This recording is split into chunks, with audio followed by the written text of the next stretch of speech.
Bismillahirrahmanirrahim and Assalamu alaikum everyone. Welcome back to another episode of Car Revelations. Today we are with Mr. Charming, Mr. Rafe. क्या हाल है Rafe भाई? खैरियत से हैं? अल्लाह का शुक्र है लगारी साहब, आप सुनाएं? All well. Welcome to the show, bro. It's a pleasure. अच्छा जी, so आज हम कौन सी गाड़ी में फिर रहे हैं जनाब? So this is an Audi A4. Okay. 1.4 TFSI 2017 model. 2017 I believe ये 2015 में मॉडल आया था ना, एंड पाकिस्तान में देन 16 में गाड़ियां आना इनिशियली शुरू हुई थी. राइट. ये आपकी जो B8 जनरेशन है ऑडी की, ये वो है.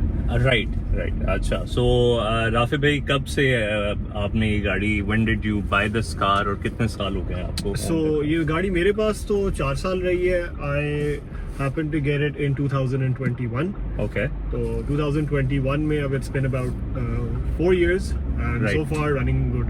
फिर तो you have a good idea कैसी गाड़ी है, क्या मामलात हैं, कैसा एक्सपीरियंस रहा आपका? नहीं, गाड़ी बहुत स्मूथ है. राइट. इनफैक्ट मैं इसको निकालता बड़ा कम हूँ. एंड मेरा दोस्त है सारे इर्द गिर्द मेरे जो है, उनका ये गिला शिकवा रहता है, वो कहता है कि गाड़ी निकलती नहीं है.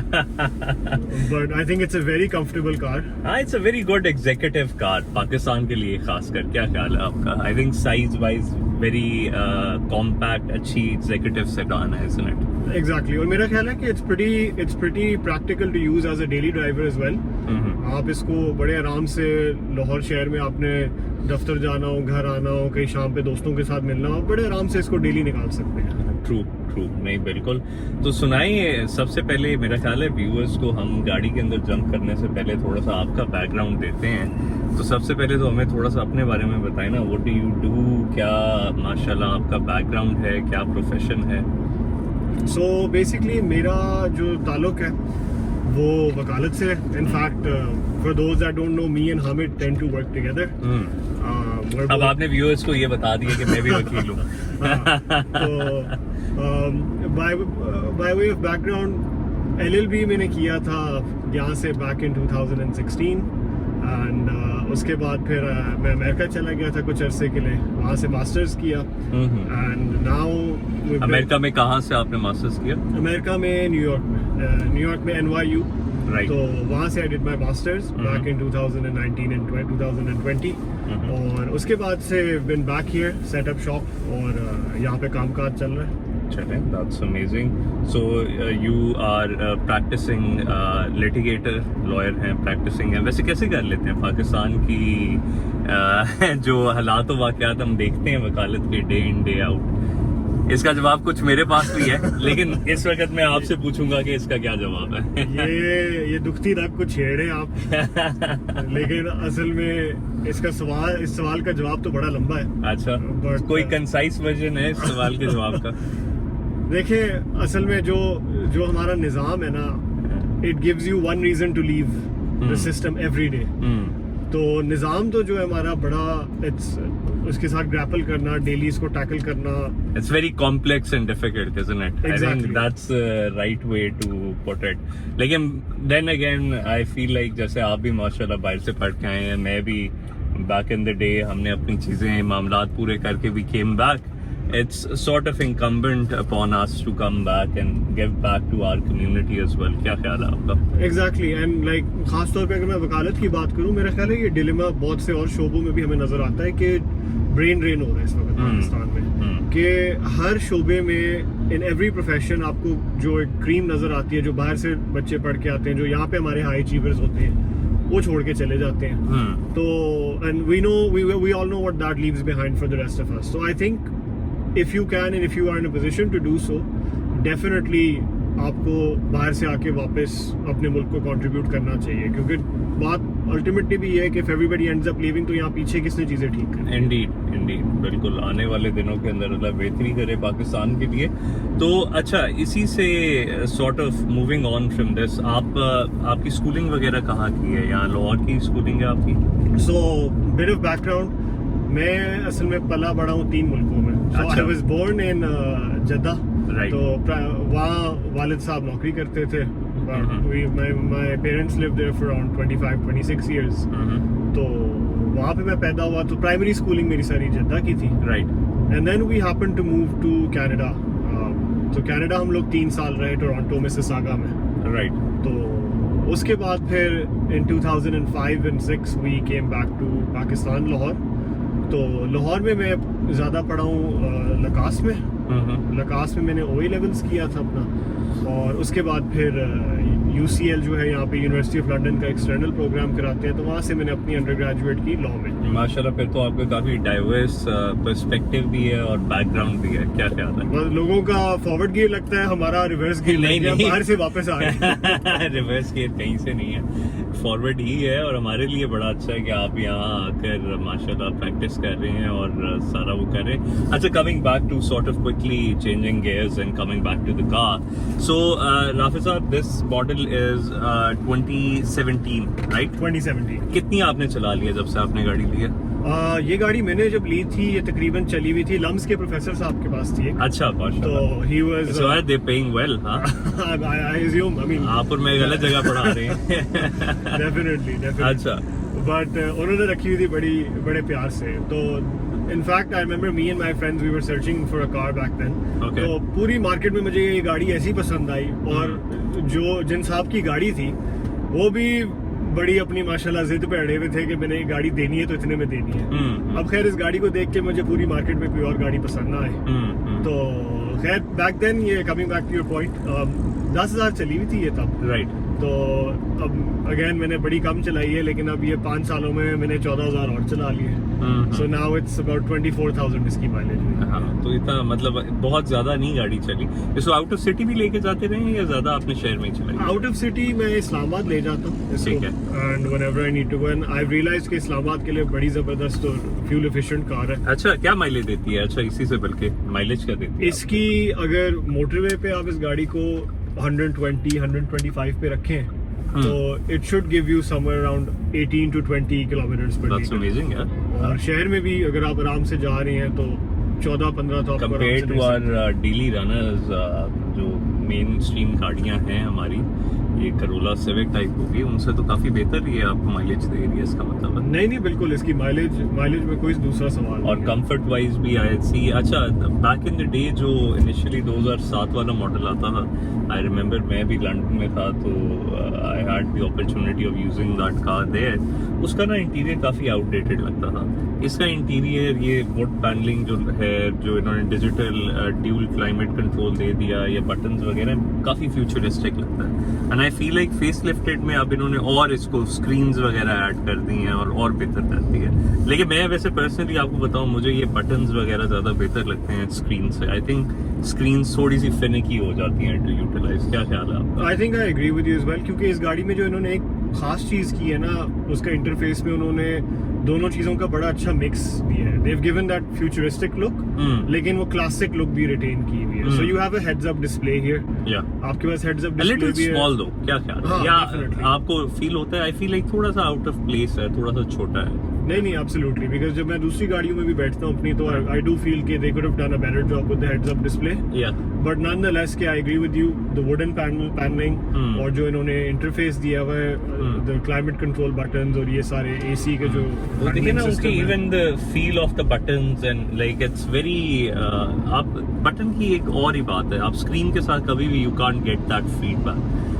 May be I am old school in that regard, लेकिन आई फील लाइक बटन्स के साथ आप ज्यादा इंटरैक्टिव लगती है गाड़ी। क्या ख्याल है? Absolutely, and I also think like even today अगर आप इस गाड़ी को खड़ी करें किसी 2024-25 की जो गाड़ी पाकिस्तान में आपके पास इस रेंज में जो ऑप्शंस अवेलेबल हैं, तो I still think it offers really good competition.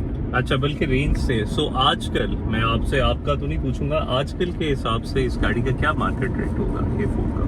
मैं अब ज्यादा acquainted नहीं हूँ, बट जो मेरा अपना अंदाजा है, I think it should be somewhere around 120 to 130 के दरमियान, तो you should be able to sell it. So अगर थोड़ा सा इसके हम कंपेटिटर्स देखें आजकल, SUV साइड पे तो ज़्यादा हो जाएंगे, लेकिन कार में आई थिंक अब कंपेटिटर, जो मेन इसका कंपेटिटर होगा, would be maybe the Sonata, but that's a different class, that's a bigger car than this, and ये थोड़ा सा उससे कॉम्पैक्ट आ जाती है। But then again this is a German car, तो जर्मन का आपको पता है फिर इसकी drive quality, build quality completely different ball game है। बट नॉनदलेस अच्छा, सो इसके कंपेटिटर्स एट द टाइम जब आपने खरीदी सी क्लास होगी और 3 सीरीज होगी, why not C class and 3 series? Honestly 3 series तो मैं उसको वैसे तो आई थिंक जो A4 है वो भी एंट्री लेवल कार है, लेकिन I think the A3 is way too small. तो for me I like cars that have a more longer एक sedan look जो होती है. I mean I understand कि A3 भी sedan है, but I just feel it's too small and too compact. और जो C क्लास थी उसके साथ आपने इसको कंपेयर किया था एट द टाइम, क्योंकि तब C क्लास की भी नई शेप आई बिलीव आई हुई थी पाकिस्तान में. हाँ जी, और उसी वक्त ही साइड बाय साइड इंट्रोड्यूस हुई थी. बिल्कुल. The C class absolutely, in fact मैं लेने C क्लास ही निकला था. अच्छा. तो वो बस कुछ ऐसा इत्तेफाक था कि C क्लास मुझे कोई साफ नजर नहीं आई मार्केट में, and the ones that were taken good care of, that were well maintained, तो उसके और इसके प्राइस पॉइंट में बहुत ज्यादा फर्क था. अच्छा, कितना फर्क था तकरीबन? I mean on average मुझे याद है एटलीस्ट 3-4 मिलियन का फर्क. अच्छा, that's a massive difference. हाँ, तो I think that difference is still retained to date as well. Sort of Audi जो है Mercedes से थोड़ा सा एक टियर नीचे फाइनेंशियल टर्म्स में अभी भी प्लेस है. क्या ख्याल है? बिल्कुल बिल्कुल. एंड इवन लाइक पाकिस्तान में भी आई थिंक दैट रिफ्लेक्ट्स जो यहाँ पे मार्केट है जर्मन गाड़ियों की, तो जो सबसे क्विकेस्ट रीसेल है अभी भी मर्सिडीज की है as opposed to an Audi. तो वही बात है कि यस मर्सिडीज बहुत फास्ट सेलिंग है, right, but it's hard, at least in my experience, is hard to find good options. And 3 series का बिल्कुल ज़हन नहीं था आपका. I've heard and I've seen, मतलब the cars I've driven, they're great driving machines. तो क्या आप why Audi over the other two? I mean, again, with respect to the A4, I think जो A4 versus A3 के comparison में मेरे लिए clear winner था A4. अच्छा, right. Because A3 की size में मैं नहीं जाना चाह रहा. I felt it was way too compact. Mercedes C class आज भी मुझे अगर कोई साफ मिले और मेरी समझ में आए तो शायद मैं ये स्विच करके Mercedes ले लूँ. But again, the price point and the availability of a good clean car, yeah, that's also subject कि वो मुझे मिलता है कि नहीं मिलता. हाँ, नहीं, बिल्कुल. So इसके अंदर एक अच्छा है, it's a 4-seater, बल्कि 5-seater rather. थोड़ी सी टनल इसकी मैं देख रहा हूँ कि बड़ी टनल है, बट 5-seater कार. एंड जिस तरह आप बता रहे हैं माशाल्लाह एवरेज वगैरह भी अच्छी है, तो इसको बंदा डेली ड्राइव भी करना चाहे तो बिल्कुल कर सकता है, और हाईवे के लिए भी it's a good car. So this is a 1.4 litre. या this is 1.4 litre 4 cylinder and 1395 जो है इसका इंजन पावर. कोई हाई ऑक्टेन या रेगुलर फ्यूल उसका कोई इशू तो नहीं है इसके अंदर? सो ज्यादा लोग जो रेकमेंड करते हैं, दे डू रेकमेंड कि गाड़ी को आप प्योरली हाई ऑक्टेन पे रखें, right. But I mean there have been instances, मैं यूजुअली कोशिश करता हूँ जहाँ हाई ऑक्टेन मिल जाए तो वो डलवा लेता हूँ, बट मैं इस पे दोनों चला लेता हूँ. और आपको कोई इशू इंजन वाइज या अदरवाइज कोई इशू तो नहीं है? No, not at all. अच्छा, और मेंटेनेंस और इसका सपोर्ट सर्विस कैसी है यहाँ पर? आई थिंक ऑडी पाकिस्तान है, उनका बड़ा एक एलाबोरेट नेटवर्क है. जब भी मैं गाड़ी लेके गया हूँ, they have been very cooperative and facilitating. तो गाड़ी मेरी सारी ऑडी मेंटेन्ड है, राइट. आई नो कुछ लोग कहते हैं कि उनके काम में और उनके काम जो बाहर से काम होता है बड़ा फर्क होता है, पैसों का बड़ा फर्क होता है, but for me honestly reliability और ड्यूरेबिलिटी जो है सबसे मेरे लिए टॉप प्रायोरिटी होती है. तो इनफैक्ट 1-2 दफा इस गाड़ी में मुझे काम पड़े थे, तो जितने भी काम सारे हुए मैंने ऑडी से कराए हैं. अच्छा, so your experience with them is good. या अच्छा, चलें. अच्छा, फिर थोड़ा सा शिफ्ट करते हैं. तो राफे साहब, आपने एजुकेशन का बता दिया, जी. आपने ये बता दिया कि आप करते क्या हैं. उसके अलावा बताएं कि वकालत के अलावा भी कोई हॉबीज वगैरह हैं? What do you do in your free time? So yes, hobbies में एक तो जिम मैं बड़े शौक से करता हूँ. अच्छा. जिम वो तो आपको भी पता है, खैर ये लगारी साहब हमसे ज्यादा जो है एविड जिम गोवर है.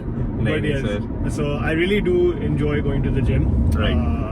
Of late, I've started horse riding as well. Okay. तो वो मैं हफ्ते में कोशिश करता हूँ 2-3 दिन जाऊँ. काफी यूनिक, ये भी अच्छा और यूनिक शौक है. नहीं तो आजकल ये इतनी सिटी की हसल एंड बसल में आप जो हॉर्स राइडिंग है, क्या what drew you to horse riding? क्या आपको उसमें ऐसा लगा कि आपने कहा जी ये शुरू किया जाए? I think to bounce off what you said, जो इस जिंदगी की हसल बसल में one of the things that slows me down and helps me quieten down the noise all around me is horse riding. जिस वक्त मैं उस पे घोड़े पे बैठ जाता हूँ ना, ऐसे लगता है इर्द गिर्द का सारा शोर खत्म हो गया। And amazing animals as well. Exactly I think this sort of project your emotions. आप घोड़े को, जो आपके इमोशंस हैं, घोड़ा उसी तरह रिएक्ट करेगा और उसी तरह चलेगा। हाँ बिल्कुल, इट्स बहुत बहुत बहुत ज़हीन जानवर होता है। तो आई डू फील कि इन माई ओन पर्सनल स्ट्रगल्स, जो मेरी अपनी जो इनर कॉन्ट्रडिक्शंस हैं, उसको रिजॉल्व करने में हॉर्स राइडिंग ने बड़ी मेरी मदद की है। Because again once you on the horse, तो इर्द गिर्द आपके सारा जो शोर है वो एकदम से दब जाता है। बिल्कुल बिल्कुल। अच्छा, वैसे आई फील लाइक आजकल हम भूल जाते हैं, जिंदगी में इतनी फास्ट पेस है कि you need to slow down and sort of कभी कभार आपको असेस करना पड़ता है, अपने आप को कंपोज और पेस करना पड़ता है, and then you start again. क्या ख्याल है आपका? आई थिंक ये आजकल की इतनी हम डे टू डे चीज़ों में फंसे होते हैं that we never sort of have that introspective moment, और हमें मौका नहीं मिलता वो करने का। Absolutely, I agree with you, and I think like and this is something जो we also see in the gym, कि in order to build more, आपको you need to rest as well. So then again, that same principle applies to life as well, कि अगर आपने आगे बढ़ना है तो you also have to realize कि आगे बढ़ने के साथ साथ आपको intentionally रुकावट भी लानी चाहिए, वरना फिर आप आगे बढ़ते बढ़ते at some point sooner or later you'll fall, you'll tire out, you'll exhaust. तो हमेशा जिंदगी में intentionally आपको रुकावटें लानी चाहिए। वैसे what do you think life में एक क्वालिटी अगर आपने कहनी हो, तो what quality would you think is the most invaluable regarding your success in life and where you are right now? I can't speak for myself, maybe others can speak for me, but I do feel अगर मैंने generally बात करनी हो तो I think integrity इंसान की, क्योंकि जिस इंसान की इंटेग्रिटी होती है, चाहे वो उसके काम में हो, उसके अपने जाती रिश्ते में हो, उसके लेन देन में, उसके जो भी दुनिया का उसके मामलात हैं, तो a man that is known by integrity or is known for his integrity, is someone that sticks to his word, right? So ये वादा ना तो सिर्फ दूसरों के साथ, लेकिन ये वादा अपने साथ भी होता है। बिल्कुल बिल्कुल। आई फील लाइक अपनी अकाउंटेबिलिटी ज्यादा डिफिकल्ट होती है, the goals you sort of set for yourself. And आजकल की डे एंड एज में हम ये इशू भी देखते हैं कि जो बच्चे हैं डिजिटल दौर के अंदर, I think you and I we come from a generation जहाँ मोबाइल फोन्स इतने एडवांस नहीं होते थे, आपको और मुझे इंटरनेट का इतना वो एक्सेस नहीं होता था when we were young. Now in today's day and age, I feel like बच्चों को इतना exposure है, तो that sort of hampers their ability to hone in their skills as well. So I've seen कि बच्चे इतने ये टिकटॉक और इंस्टाग्राम और सोशल मीडिया एप्स जो हैं इसमें इतने मसरूफ हो जाते हैं कि वो अपनी डेवलपमेंट पे उस तरह फोकस जो है वो नहीं कर पाते। तो आई फील लाइक कि ये भी थोड़ा सा ज़रूरी है कि आप इन चीज़ों से अपने आप को रिमूव करके थोड़ा सा अपने फोकस करें कि जी अपनी एबिलिटीज़ को और अपने स्किल सेट को डेवलप करने की कोशिश करें। बैक इन द डे आप और मैं जब when we were growing up, तो हमारे लिए आपको याद है बाहर खेलना, घूमना फिरना, शाम को क्रिकेट, मैंने तो बहुत वैसे डांट खाई है बाहर क्रिकेट खेलते हुए सूरज में, धूप में। तो what do you feel this like sort of digital era, what do you, और rather how do you feel about it? I mean then again आपकी बात बिल्कुल सही है कि बैक इन द डे जब हम we were all growing up, तो we grew up with personal face to face interaction, right? हम बचपन में पकड़न पकड़ाई खेल रहे हैं, बाहर स्पोर्ट्स खेल रहे हैं, आउटडोर चीजें, शामों को घर आ रहे हैं वापस, घर वाले लेने आ रहे हैं, शाम के बाद बाहर नहीं निकलना, पार्क्स में राइट लेफ्ट। सिक्योरिटी सिचुएशन भी कुछ हद तक बेहतर थी वैसे उस वक्त, एग्जैक्टली, देखा जाए। But now I feel like because I've seen kids around me, अब जो I have a nephew as well, जो मेरे इर्द गिर्द दोस्तों के भी बच्चे हैं, फैमिली में बच्चे हैं, and they don't grow around the same kind of outdoor life that we had. तो प्लस सोशल मीडिया उसने एक constant stimulation की जो है ना एक माहौल पैदा कर और आई थिंक प्रेशर भी है ना कि आपने एक स्टैंडर्ड मीट करना है, चाहे वो अनरियलिस्टिक स्टैंडर्ड ही क्यों ना हो, लेकिन ये स्टैंडर्ड है जी that you need to sort of meet. तो आई थिंक हम वो जो अपने goals, and this is sort of taking ourselves back to वो जो आप अकाउंटेबिलिटी वाली बात कर रहे थे, वो ये है कि हम वो अपनी अकाउंटेबिलिटी ही नहीं रख पाते, और बच्चे अपनी अकाउंटेबिलिटी और अपने गोल्स ही नहीं मीट कर पाते।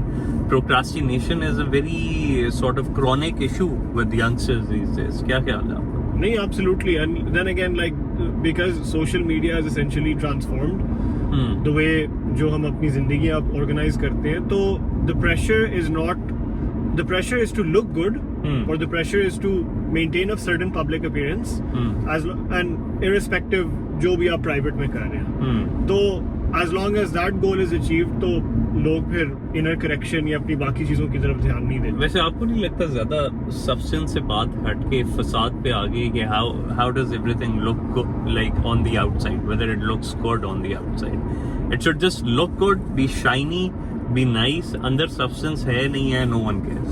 Absolutely, and because then again कि वो एक superficialness आ गई है हमारे माशरे में, I mean throughout the world as well, but the constant availability and the need to show off, the need to maintain a public demeanor, Yeah.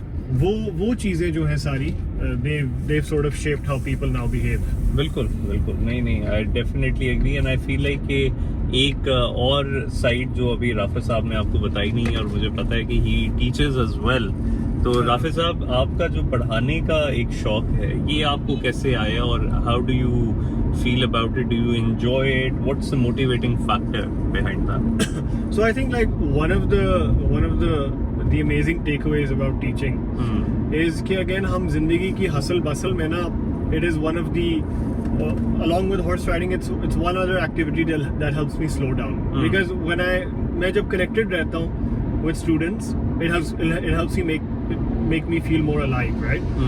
And not only that, I think पढ़ाने से personally भी, चूंकि हमारे profession में advocacy और बोलना, cases plead करने का बड़ा ताल्लुक होता है, तो आई फील कि teaching also really help me develop my own professional skills in being able to communicate to people more effectively, right?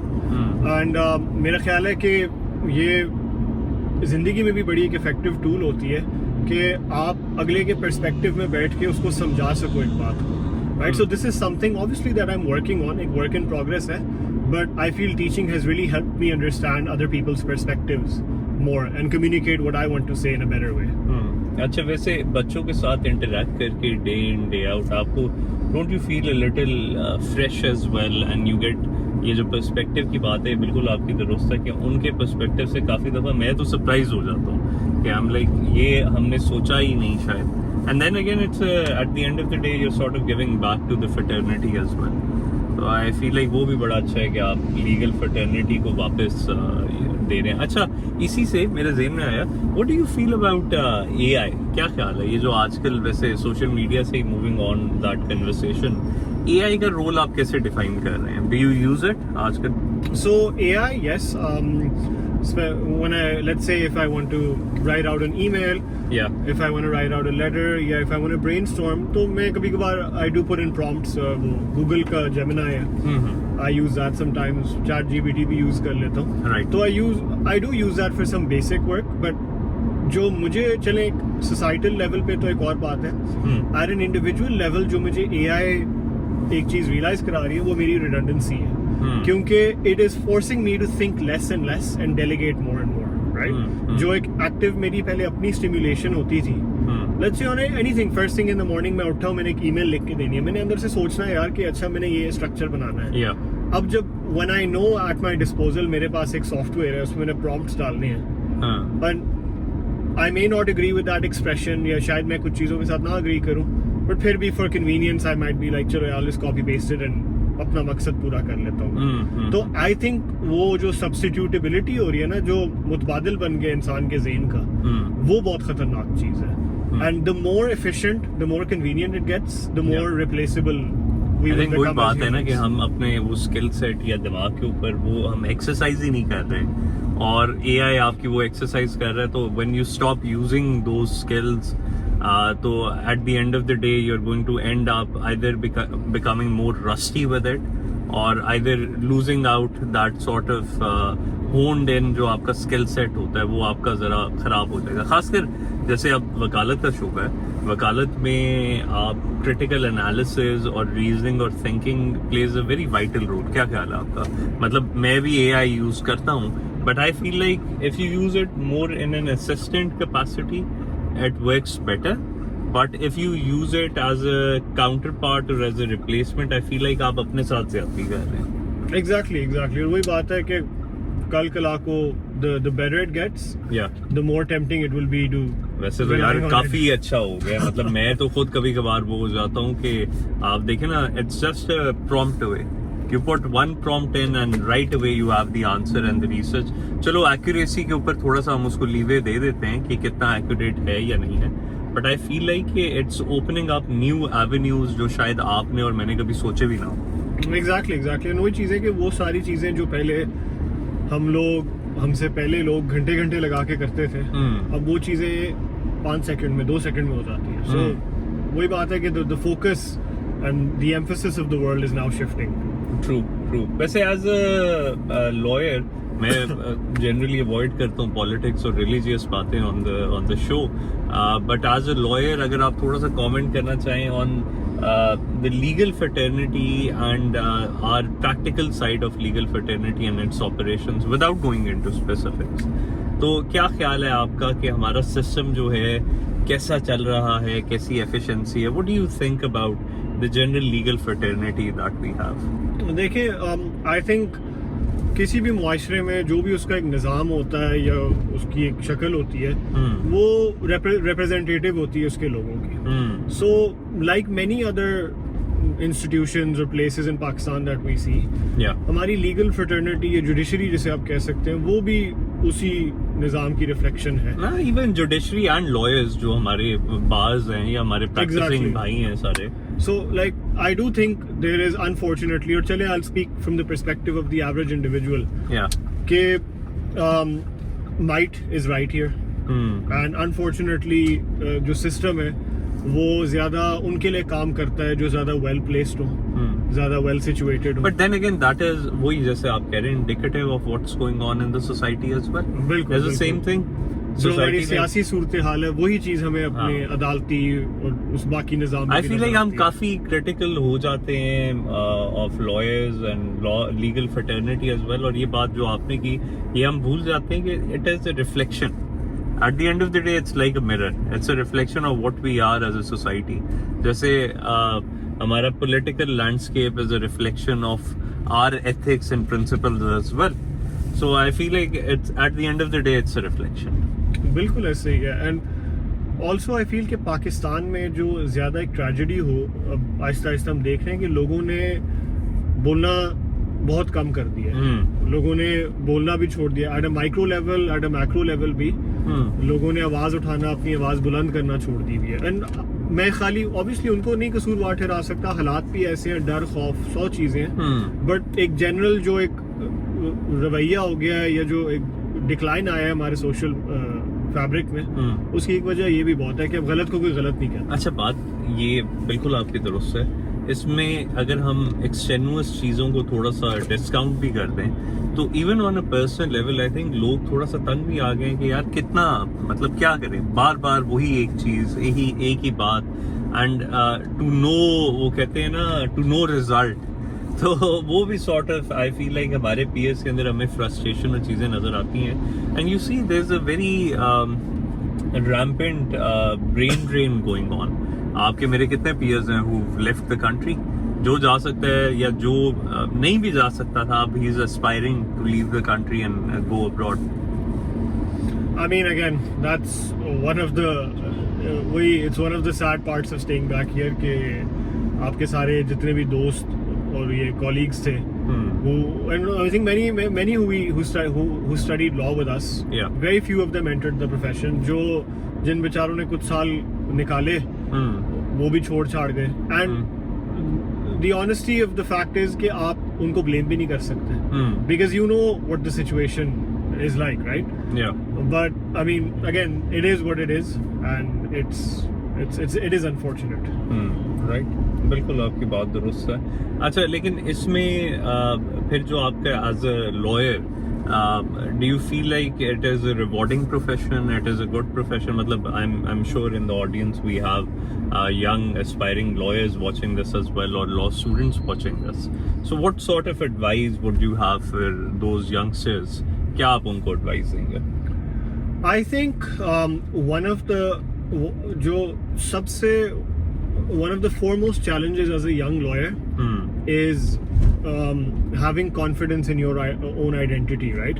Yeah. क्योंकि जब हमारा जो इस वक्त शोबे का स्ट्रक्चर है वो ये है कि जो फ्रेश ग्रेजुएट होता है लॉ से, वो चला जाता है किसी चेम्बर में, किसी लॉ फर्म में अटैच हो जाता है एज एन एसोसिएट, और उसको बिल्कुल ही एक साइड कोने में मिटिगेट कर दिया जाता है, उसको इतना मौका नहीं मिलता जो जनरल एक इंडस्ट्री स्टैंडर्ड है. सो आई थिंक वो प्रोसेस बहुत, जिसे आप कहते हैं कभी कभार बिलिटलिंग भी हो जाता है, आपके कॉन्फिडेंस को भी बड़ा इम्पैक्ट करता है. सो मेरा ख्याल है कि the number one thing is for any individual, any aspiring lawyer, is कि आप कभी अपनी जो सेल्फ वर्थ है ना, उस पर आपको किसी किस्म का डाउट नहीं होना चाहिए.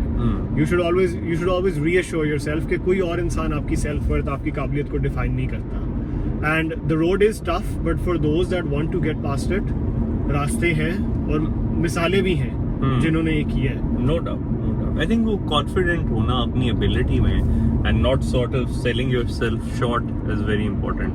बट देन अगेन राफिल भाई ये बताएं कि देखें, there is no clear cut way for a young lawyer who's coming into the profession. पहले तो बेचारा लाइसेंस लेते लेते और टेस्ट देते देते उसको समझ नहीं आ रही होती कि क्या हो रहा है. अब थोड़ा सा मतलब प्रोफेशन स्पेसिफिक हो रहे हैं, लेकिन यंग लॉयर्स को क्या करना चाहिए? अब एक बंदा है, एक यंग लॉयर है, वो लिटिगेट करना चाहता है. आप और मैं भी इसी सिचुएशन में एक टाइम पे थे, तो how does he go about doing that? I mean, if you're looking to start off, so I think the smart way to go about it is कि आपको initially 2-3 साल तो आपको काम सीखने में, स्किल एक्वायर करने में लगाना चाहिए, right? Because obviously we're not saying कि आपका एक ब्लैंक कॉन्फिडेंस होना चाहिए, आप लोगों को ब्लफ करना शुरू कर दे, नहीं. Whatever you do must always be backed by substance. तो आप 2-3 साल तो कम से कम आप लगाएं. आप किसी and I always say this to my students as well, कि कोशिश करके किसी मिड टीयर लॉ फर्म के साथ आप काम कर लें, या कोई एक struggling individual lawyer. Why mid tier? The reason I say that is because the larger established law firms, and this is not to say anything against them, but उनका एक ऑलरेडी एक स्ट्रक्चर है, एक रनिंग सिस्टम है.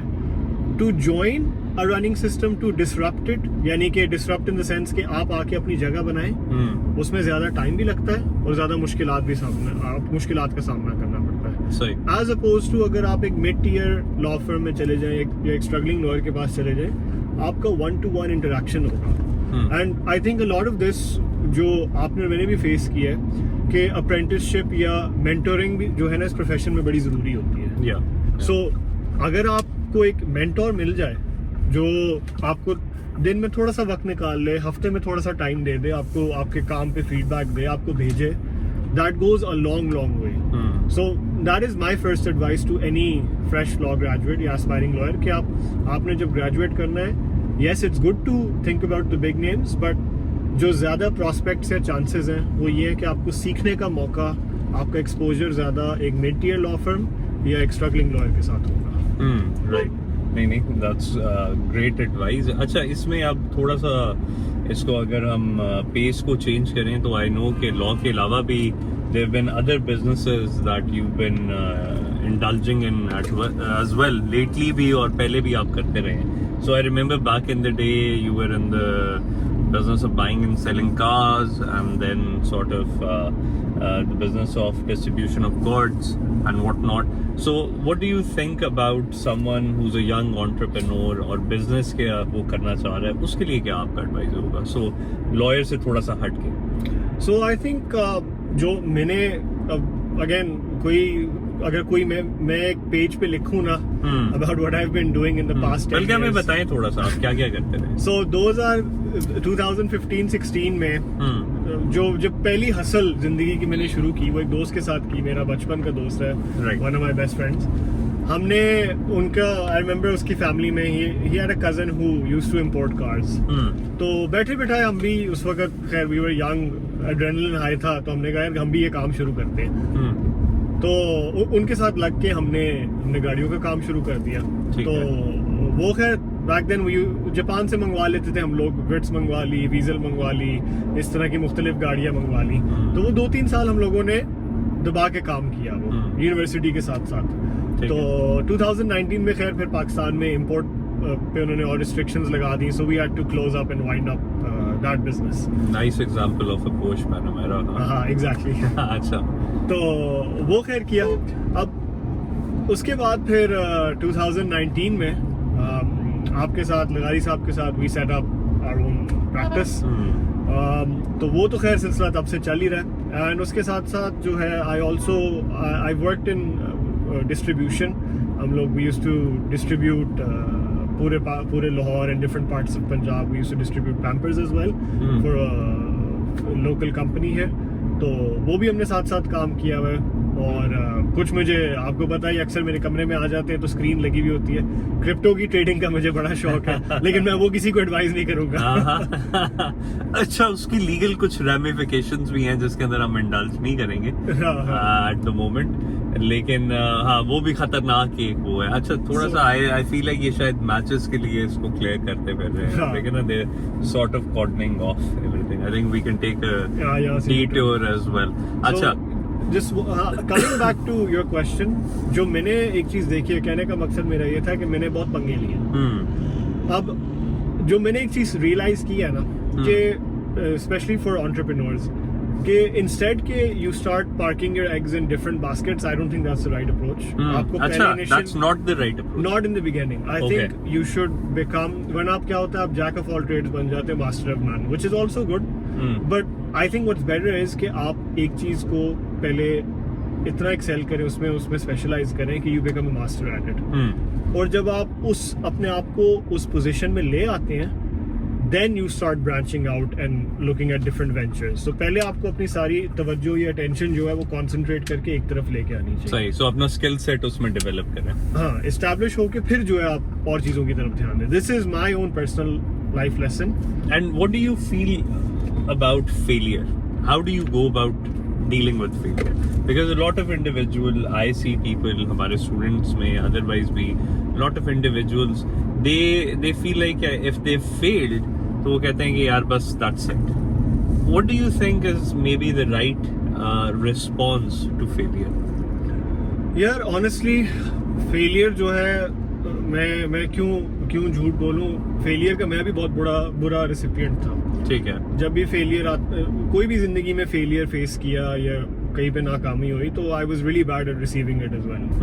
तो but gradually I think one thing that I learned as I grew older was के बड़ी चीजें जो हैं आपकी जिंदगी में आपके कंट्रोल में नहीं होती.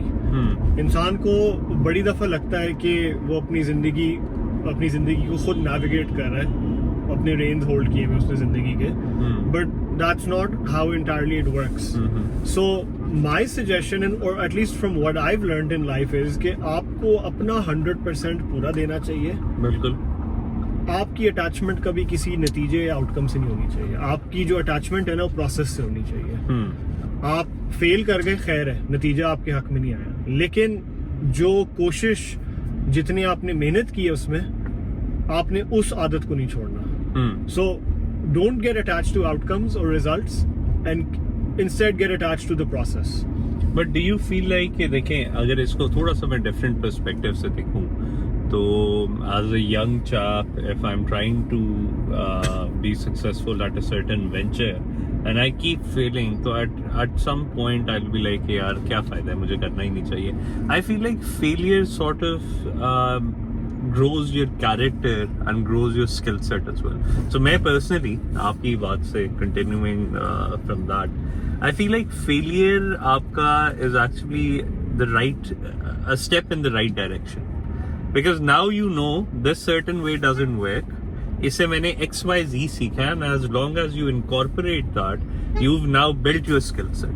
So I feel like there's success in failure as well, but then this sort of goes back to my overly optimistic view of what we do and how we approach things as well. I feel like आप अगर जिंदगी में negative energy डालोगे ना, you will get back negative results from the universe. The universe conspires per your energy.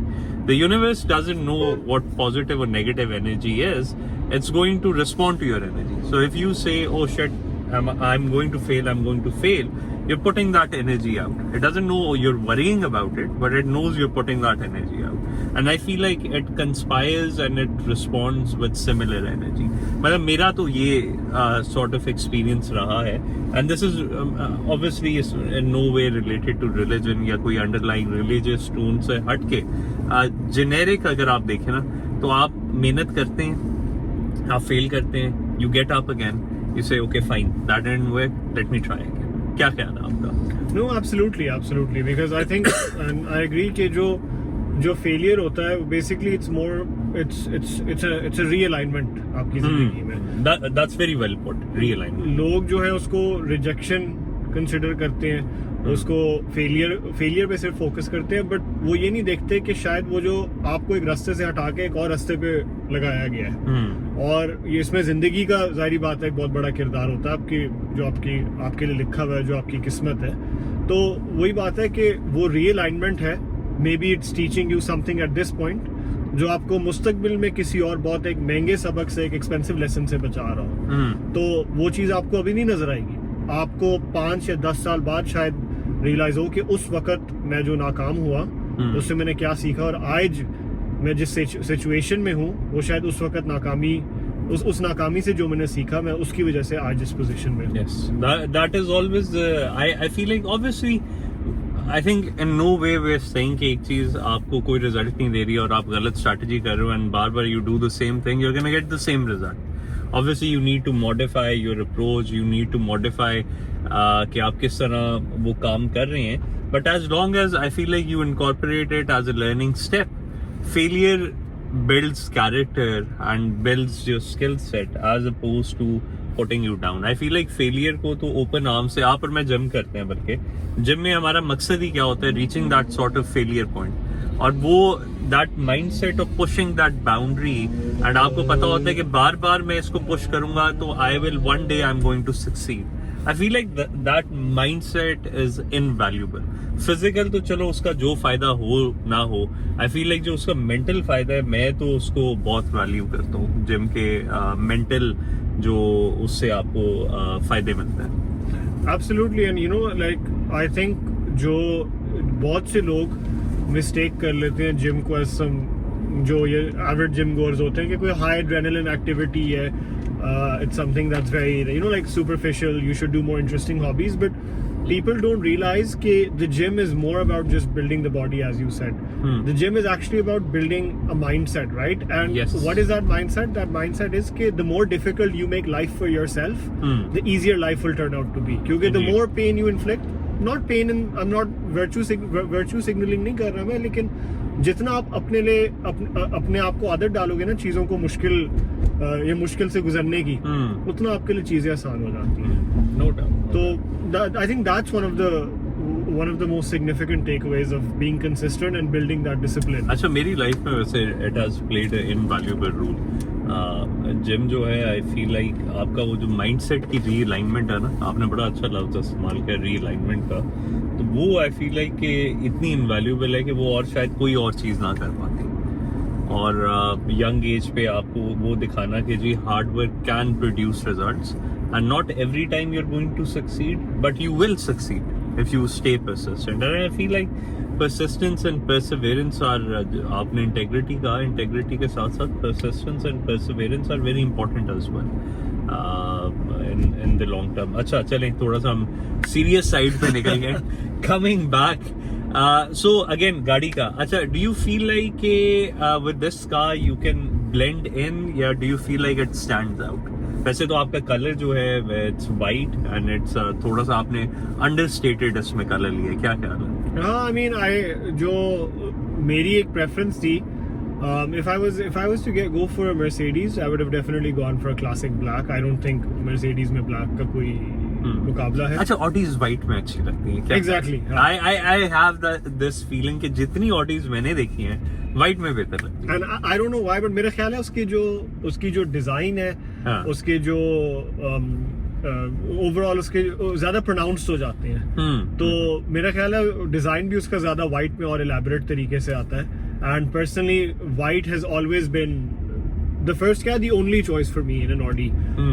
Black तो खैर मैंने कभी कंसिडर भी नहीं किया A4 लेते हुए. मेरा ख्याल है जो इसमें एक आता है मेटालिक, गन मेटालिक e-tron में जो आता है, जी जी वो I think is also a nice choice, but I still feel कि Audi A4 में मुझे दोबारा भी मौका मिले तो मैं वाइट ही लूँ. नहीं बड़ा अच्छा एग्जीक्यूटिव आपका कलर है, and I feel like with the face lift with the new lights जो आपकी गाड़ी की हैं, it has a very nice and imposing look. It's a very smart car in that regard. कहीं से भी इसका डिजाइन आप ये आयोनिक 5 जा रही है, this is the epitome of modern day design electric cars का खासकर. लेकिन ये जिस गाड़ी में हम बैठे हैं, आई फील लाइक कि कहीं भी इसका डिजाइन आपको ये नहीं फील कराता कि this car is dated in any way.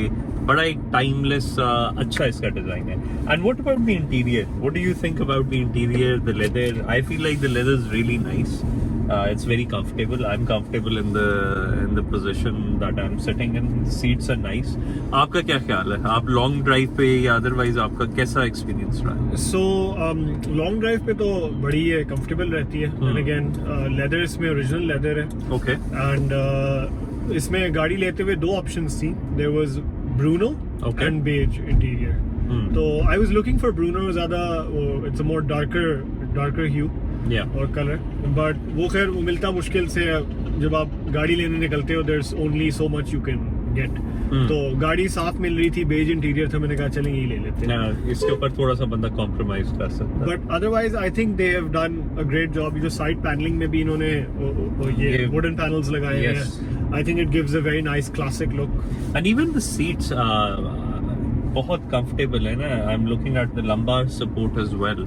तो एडजस्टेबल लंबर आगे पीछे ही सिर्फ नहीं बल्कि ऊपर नीचे भी बैक पे आप जहाँ भी उसको करना चाहें. Is it heated and cooled as well? I don't think so. नहीं, यही वेरिएंट बाहर इसमें हीटेड सीट्स आती हैं, बट यहाँ पे इसकी plain seat. So you have parking sensors, you have automatic on and off, drive modes हो गए. उसमें आई फील लाइक कि आपके पास वो सारे इको, स्पोर्ट, डायनामिक सारे ड्राइव मोड्स होंगे इसके. हाँ जी, 7 गियर्स हैं. Right. And I really like this new shifter. I feel like it's really nice. Electronic brake आ गई आपकी, मल्टीमीडिया सिस्टम. अच्छा हाँ, हाउ द स्पीकर्स? आप सुनते हैं गाने शाने सुनते हैं? हाँ जी, इसमें जो speakers and sound system is really great.